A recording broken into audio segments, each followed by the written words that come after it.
Hi guys, welcome back my YouTube channel. आज हम जानेंगे वेक्टर इन C++। वेक्टर में जानेंगे कि डाटा को किस प्रकार से हम इसमें डेटा इंसर्ट करते हैं और डेटा को प्रिंट किस प्रकार से हम करवाएंगे।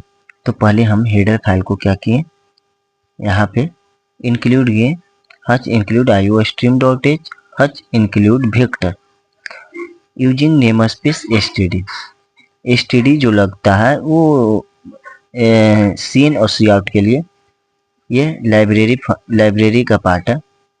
फिर इंट मेन फंक्शन के बॉडी में आए और यहाँ पे वेक्टर इंट टाइप के डेटा हम v1 ऑब्जेक्ट के अंदर रख सकते हैं। ये जो v1 है वो किस प्रकार का इंट प्रकार का डेटा टाइप है। ये ऑब्जेक्ट है, हम क्या किए हैं, ये ऑब्जेक्ट बनाया है।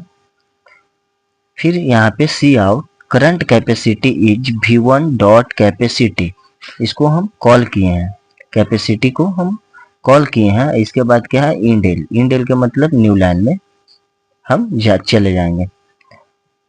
फिर यहाँ पे हम लूप लगाते हैं for int i equal to 0 i less than equal to 9 i plus plus, मतलब ये जो चलेगा i वो 10 तक चलेगा, 0 1 2 3 4 5 6 7 8 9 तक।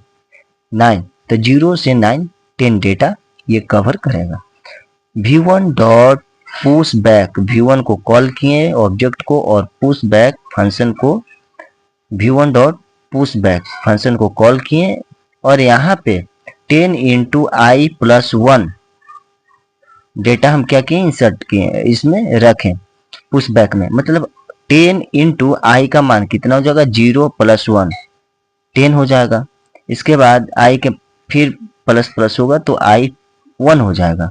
तो 10 इंटू 1 प्लस 1 2 हो जाएगा। तो 2 से जब 10 में 20 30 40 50 60 70 80 ऐसे बढ़ता चला जाएगा।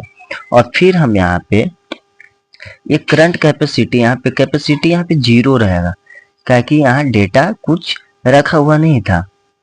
और यहाँ जब डेटा हम ले लिए, यहाँ पे डेटा हम रख लिए पुश बैक के हेल्प से और फोर लूप के हेल्प से, तो यहाँ पे हम करंट कैपेसिटी अगर प्रिंट करवाते हैं तो यहाँ पे प्रिंट होगा करंट कैपेसिटी 16। इसलिए 16 प्रिंट होगा कि इसका कैपेसिटी जो है वो दोगुना बढ़ता है।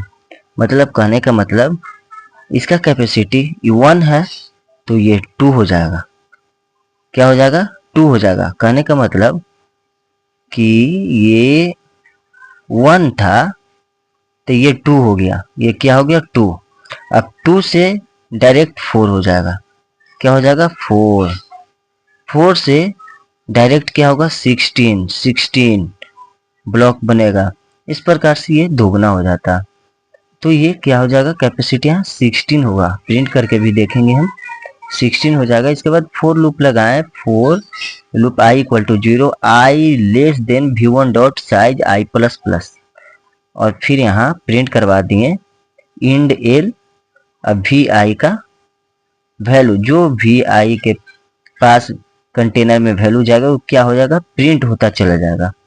क्या होगा, प्रिंट होता चला जाएगा। जैसे कि ये पुश बैक में रखे हैं वो वैल्यू यहाँ i इक्वल टू 0 1 2 3 4 ये v1 डॉट साइज तक जाएगा और यहाँ पे प्रिंट होता चला जाएगा। इसके बाद न्यू लाइन।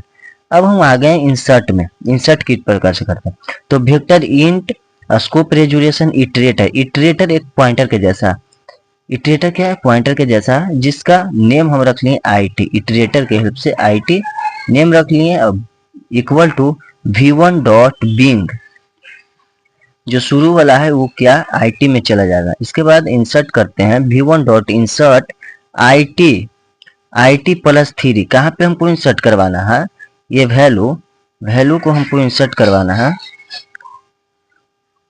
ऐसे ही हो गया 0 1 2 3 4, यहाँ 10 रखें, 20 30 40 50 ऐसे है। लेकिन हमको इंसर्ट करवाना है 3 के जगह पे। क्या 3 करते 0 1 2 3, इसके जगह पे क्या आ जाएगा 35। क्या आ जाएगा 35, और ये 40 यहाँ चल जाएगा, 50 यहाँ। और फिर यहाँ पे हम प्रिंट करवा दिए वैल्यू को v1 और यहाँ पे i। और यहाँ पे जब हम प्रिंट करवाते हैं तो ये क्या हो जाता है, वैल्यू इंसर्ट हो जाता है। इस प्रकार से हमारा वेक्टर में वैल्यू को इंसर्ट करा जाता है और इसमें कहीं भी इंसर्ट अपडेट कर सकते हैं। ये लिस्ट के जैसा नहीं है कि बैक टू फ्रंट और फ्रंट टू बैक होगा, ये बीच में भी इंसर्ट कर सकते हैं, कहीं भी इंसर्ट इसका डेटा को हम कर सकते हैं। अभी हम रन करवा के इस कोड को देखेंगे। ये रहा इसका कोड जो अभी हम कंपाइल करके देखेंगे।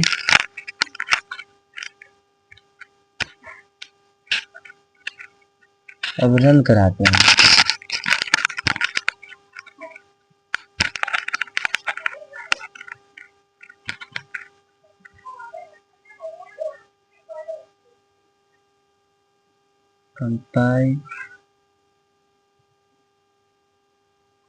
कंपाइल